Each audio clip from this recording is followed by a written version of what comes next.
नमस्कार। आज हम भारत के आर्थिक इतिहास के एक ऐसे टॉपिक में गोता लगाने वाले हैं जहां से प्रतियोगी परीक्षाओं में सवाल बनते ही बनते हैं। जी हां, हम बात कर रहे हैं भारत की पंचवर्षीय योजनाओं की। ये सिर्फ योजनाएं नहीं थीं, ये वो ब्लूप्रिंट था जिसने बिखरे हुए देश को विकास की पटरी पर दौड़ाया। तो आज हम इस विषय को सिर्फ पढ़ेंगे नहीं, बल्कि परीक्षा के लिए दिमाग में सेट कर लेंगे।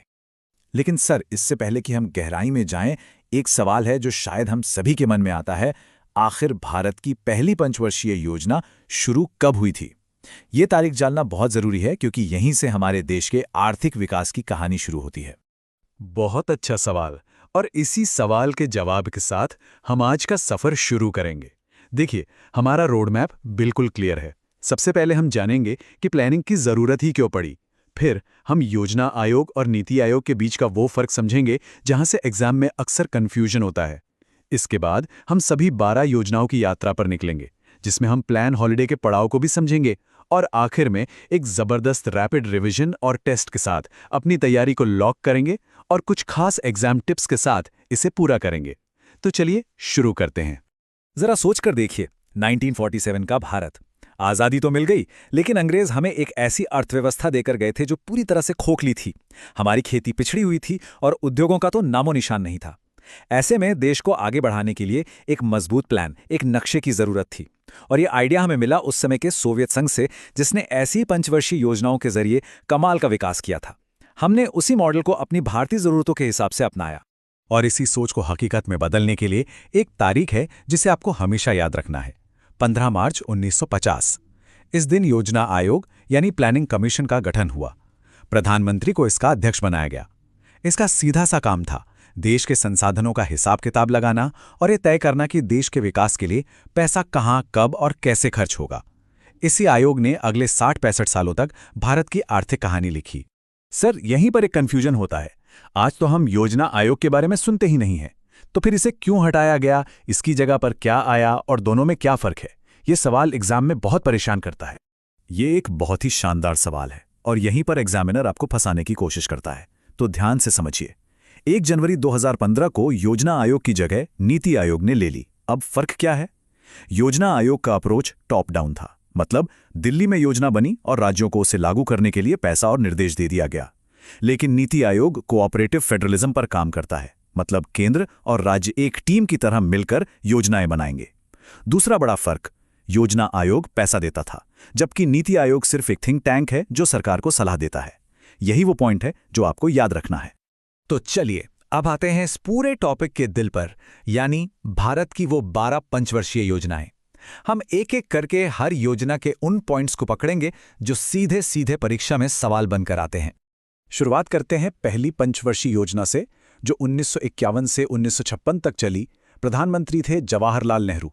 अब सोचिए, देश नया नया आज़ाद हुआ था, भूखमरी थी, तो सबसे पहली ज़रूरत क्या थी? लोगों का पेट भरना। इसीलिए इस योजना का पूरा फोकस कृषि और सिंचाई पर था। ये योजना हैरोल्ड डोमर मॉडल पर आधारित थी। और हाँ, भाखड़ा नांगल जैसे विशाल बांधों की नींव भी इसी योजना में रखी गई थी। अरे वाह सर, जैसा कि इस चार्ट में दिख रहा है, ये योजना तो सुपर हिट रही। लक्ष्य था सिर्फ 2.1% ग्रोथ का और हमने हासिल किया 3.6%। इस जबरदस्त सफलता के पीछे क्या वजह थी? बिल्कुल, और इसकी वजह भी बड़ी दिलचस्प है। देखिए, हमारी सारी प्लानिंग एक तरफ और इंद्रदेव की कृपा एक तरफ। उस दौरान मानसून बहुत अच्छा रहा, जिससे खेती में बम्पर पैदावार हुई।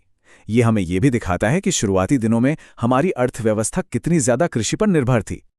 अब आते हैं दूसरी योजना पर, 1956 से 1961। यहां सोच में एक बहुत बड़ा बदलाव आया। सरकार को लगा कि सिर्फ खेती बाड़ी से काम नहीं चलेगा। देश को अगर असली तरक्की करनी है तो हमें बड़े बड़े कारखानों की जरूरत होगी। इसलिए फोकस कृषि से हटकर भारी उद्योगों यानी हैवी इंडस्ट्री पर शिफ्ट हो गया। ये योजना महान अर्थशास्त्री पीसी महालनोबिस के मॉडल पर आधारित थी। इस नाम पर स्टार मार्क कर लीजिए। भिलाई, दुर्गापुर और राउरकेला की जो बड़े बड़े स्टील प्लांट हैं, वो इसी योजना की देन है।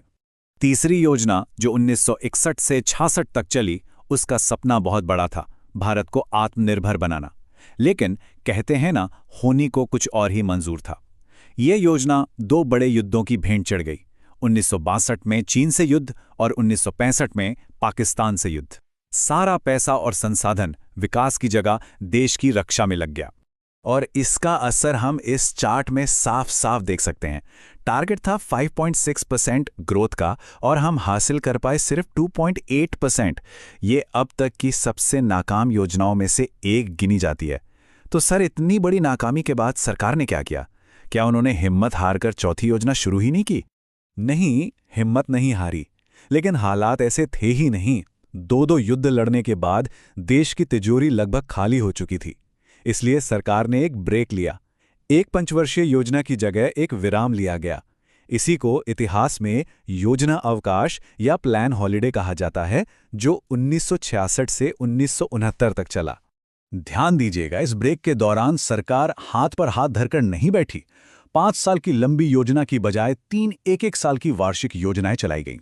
फोकस वापस खेती पर लाया गया और यहीं इसी हॉलिडे के दौरान भारत में एक ऐसी क्रांति की नींव रखी गई जिसने भारत की किस्मत बदल दी, और वो थी हरित क्रांति।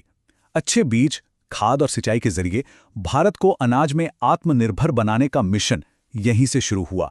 ये पॉइंट एग्जाम के लिए बहुत ज्यादा महत्वपूर्ण है। अच्छा, इस ब्रेक के बाद जब गाड़ी पटरी पर लौटी तो हम चौथी से 7वीं योजना के दौर में आते हैं।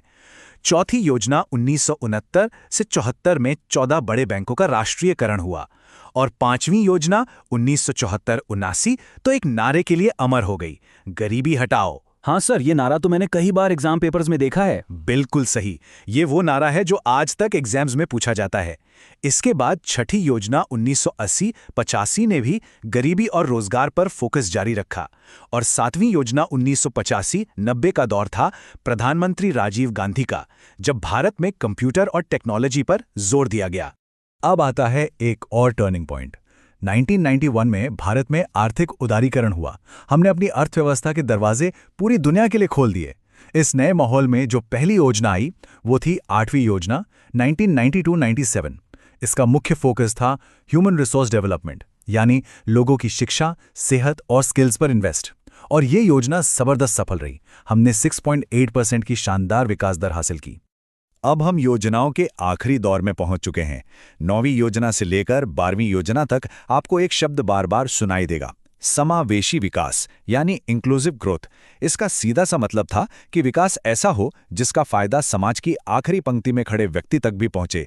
आप देखिए, 11वीं और 12वीं योजना में तीव्रतर और सतत जैसे शब्द भी जुड़ गए, जो दिखाते हैं कि अब भारत की जरूरतें और महत्वाकांक्षाएं दोनों बदल रही थीं। तो सर, इसका मतलब ये हुआ कि 2012 से 2017 तक जो 12वीं योजना चली वो भारत की आखिरी पंचवर्षीय योजना थी। उसके बाद कोई योजना नहीं बनी। हाँ, एकदम सही। 12वीं पंचवर्षीय योजना भारत की अंतिम योजना थी और इसी के साथ 1951 से शुरू हुआ योजनाओं का ये लंबा दौर ऑफिशियली तौर पर समाप्त हो गया। वाह सर, ये तो बहुत सारी जानकारी हो गई। मुझे लगता है अब एक रैपिड फायर राउंड हो जाए ताकि सब कुछ दिमाग में अच्छे से सेट हो जाए। मैं सवाल पूछती हूं और आप फटाफट जवाब दीजिएगा। तैयार है सर? पूछिए। ठीक है, तो पहली योजना का मुख्य फोकस क्या था? कृषि। महालनोबिस मॉडल किस योजना में था? दूसरी योजना प्लान हॉलिडे यानी योजना अवकाश कब से कब तक था? 1966 से 1969। भारत की अंतिम पंचवर्षीय योजना कौन सी थी? 12वीं योजना। बहुत बढ़िया। और आखिरी सवाल, योजना आयोग को कब खत्म किया गया? 2015 में, जब नीति आयोग की स्थापना हुई। शानदार। अब देखते हैं कुछ एग्जाम वाले सवाल। पहला प्रश्न है, गरीबी हटाओ का नारा किस पंचवर्षीय योजना से जुड़ा था? आपके ऑप्शंस हैं ए तीसरी योजना, बी चौथी योजना, सी 5वीं योजना या डी छठी योजना। सोचिए, और इसका सही जवाब है ऑप्शन सी 5वीं योजना। ये इंदिरा गांधी के समय का बहुत ही शक्तिशाली नारा था, जिसका मकसद सीधे गरीबी पर वार करना था। बिल्कुल सही। अगला प्रश्न, दूसरी पंचवर्षीय योजना किस अर्थशास्त्री के विचारों पर आधारित थी? ऑप्शंस हैं A Harrod Domar, B PC Mahalanobis, C Jawaharlal Nehru या डी सी रंगराजन। और इसका सही जवाब है ऑप्शन बी पीसी महालनोबिस। जैसा कि हमने बात की थी, यही वो मॉडल था जिसने भारत में भारी उद्योगों की नींव रखी थी। तो आखिर इन योजनाओं ने हमें दिया क्या? सीधी सी बात है, इन्होंने भारत को एक ठहरी हुई, पिछड़ी हुई अर्थव्यवस्था से एक आत्मनिर्भर और विकासशील देश बनने की नींव दी। आज हम जो IITs, IIMs, बड़े बड़े बांध और स्टील प्लांट्स देखते हैं, उन सब की जड़ें इन्हीं शुरुआती पंचवर्षीय योजनाओं में हैं। और आखिर में मेरे सभी होनहार साथियों के लिए एक सबसे जरूरी एग्जाम टिप। इन योजनाओं को सिर्फ तारीखों और आंकड़ों के बोझ की तरह मत देखिए। हर योजना के पीछे का क्यों समझिए। पहली योजना में कृषि पर ही फोकस क्यों था, दूसरी में उद्योगों पर क्यों आए। जब आप इस क्यों को जोड़ना सीख जाएंगे तो ये टॉपिक आपके लिए रटने वाला विषय नहीं, बल्कि भारत के विकास की एक शानदार कहानी बन जाएगा जिसे आप कभी नहीं भूलेंगे।